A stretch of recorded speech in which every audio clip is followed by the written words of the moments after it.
Hey, yup. Let's go. All right.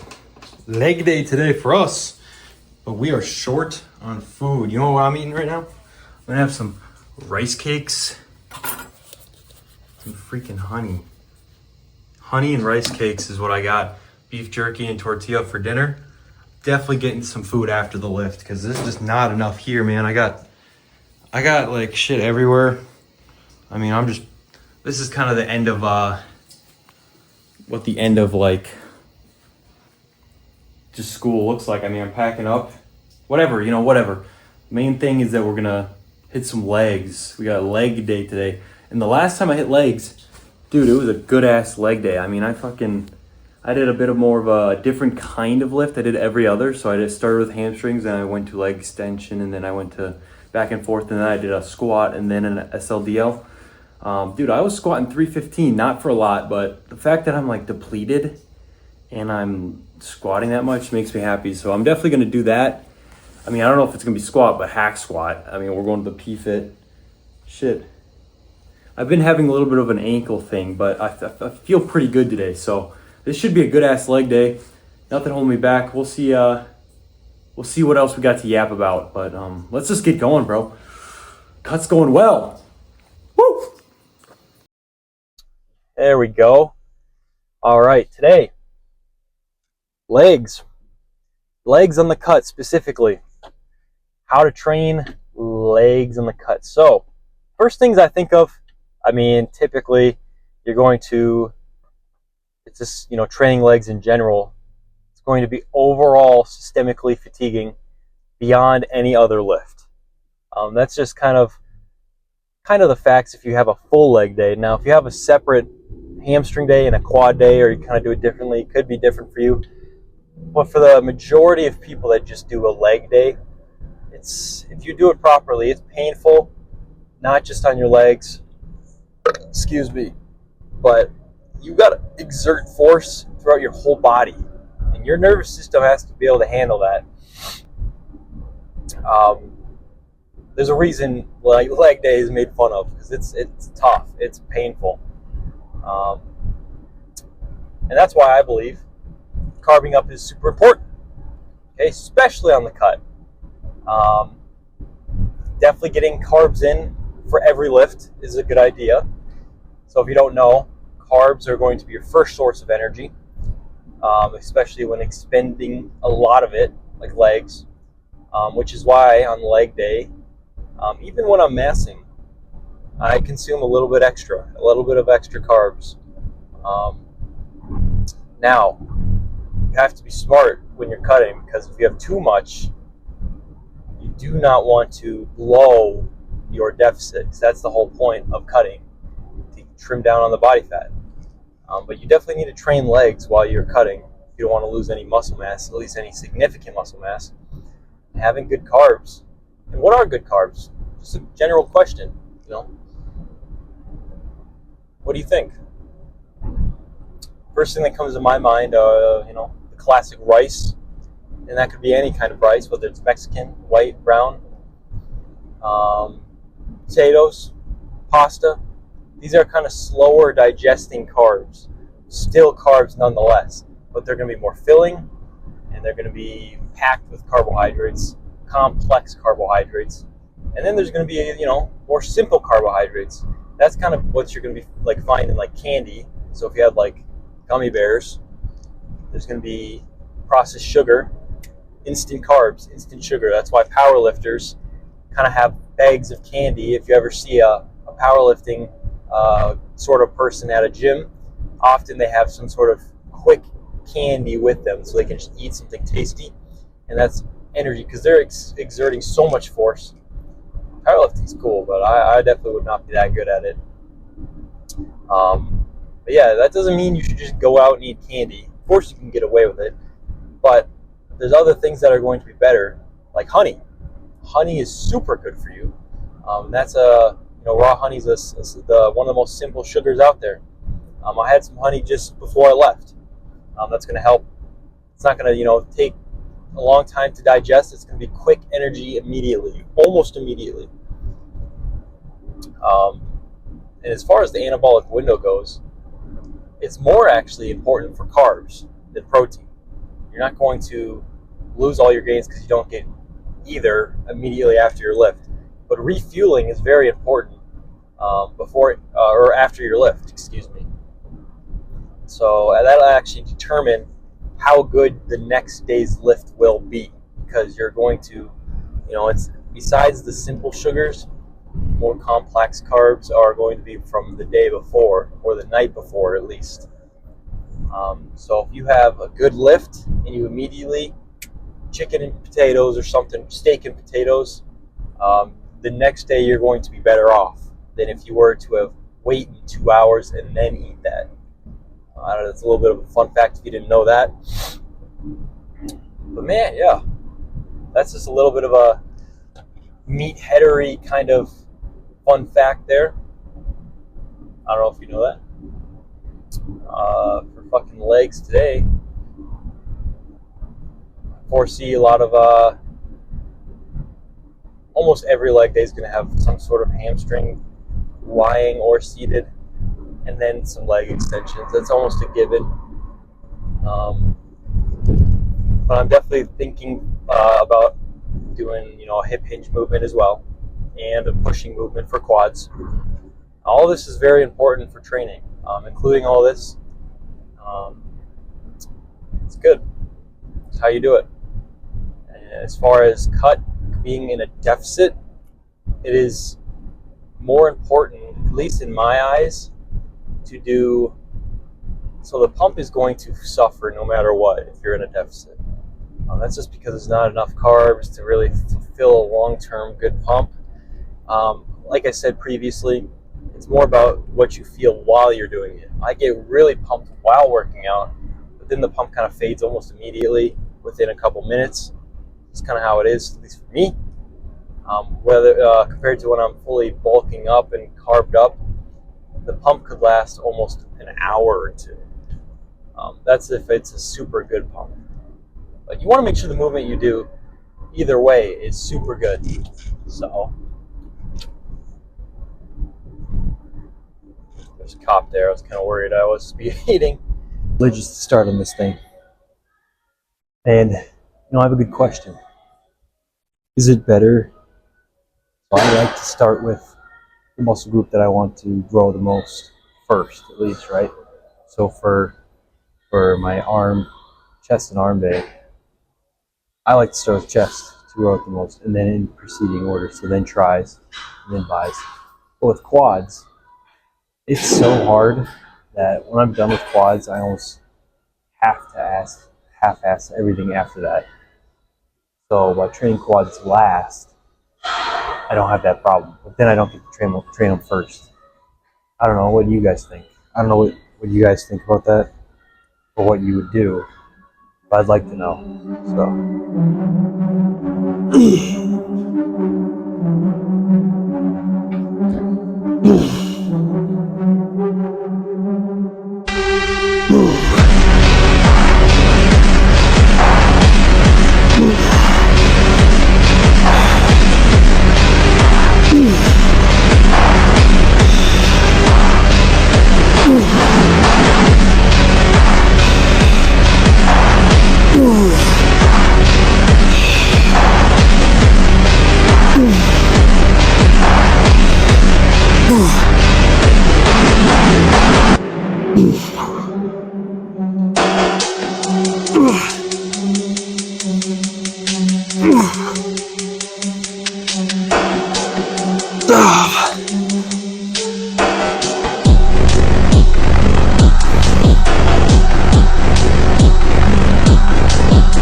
See, this is the point where I feel like if I started with quads, I would,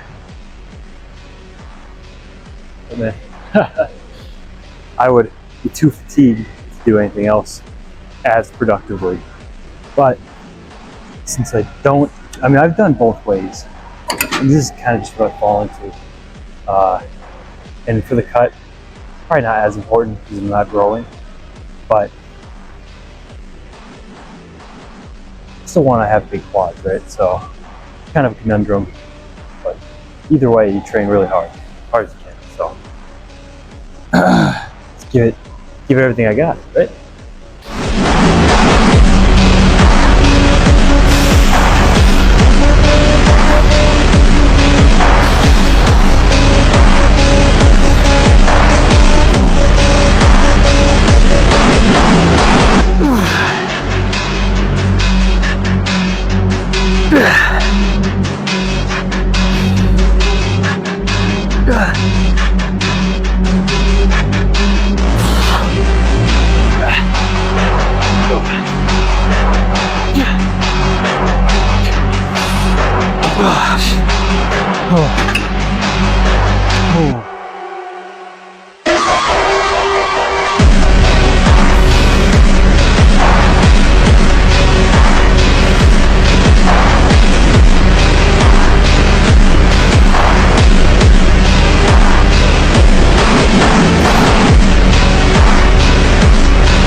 Here, so it is a bit lighter, 2.5 plates instead of 3, but I did just do 4 hard ass heavy sets fucking leg extensions, so my legs are pumped, pretty fatigued. I got a 10 plate here for my ankles. The goal here won't be to do a lot of reps, just going to do maybe 5 quality reps. I'm gonna go for as many as I can, but at least 5, 6. I want heaviest at the bottom, deep stretch, push my way up.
go. Got to keep on moving. Anabolic as shit. Good ass leg day. I got barely any food, as I said before. So look at this beaut. Oh, it's too bright. Get some of that. Woo! We're looking at, obviously, a burrito. Chipper. This was tortilla. I like to keep it simple. I guess I was a picky eater. I've gotten better. But I still carry some of that with me. Tortilla, white rice, double chicken, queso cheese. And that's it. I would put corn if they didn't put shit in it, like onions. Hell, I don't even like the fucking leaves they put in the rice or whatever the shit it is. This is good as hell, though, man. I mean, no. Every last drop must be eaten. Man, that's good, though.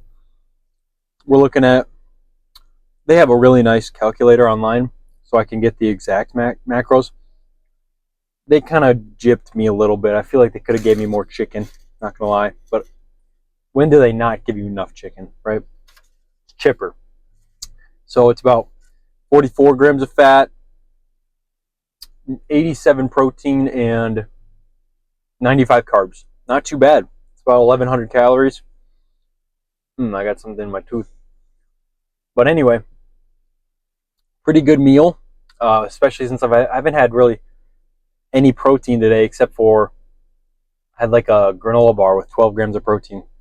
Not ideal. You definitely want to get some protein in, in your first meal. Just kind of all I had, to be honest. And I wanted to get mainly carbs in before leg day, right? So am I screwed because I have to get 200 grams of protein in past, 4:30 or 5? It's not ideal, but no, I'm not screwed. Right here, this puts me at 100 grams of protein for the day. And then, so I still got to get about at least 100 more grams. Well, let's think about this. Protein shake, 50 grams of protein. So let's guarantee at least half. And then I got I'll eat everything else I got. So I got beef jerky. That'll help a lot. What else do I got? Shit. That might be it. Hopefully that's enough to get me to 200.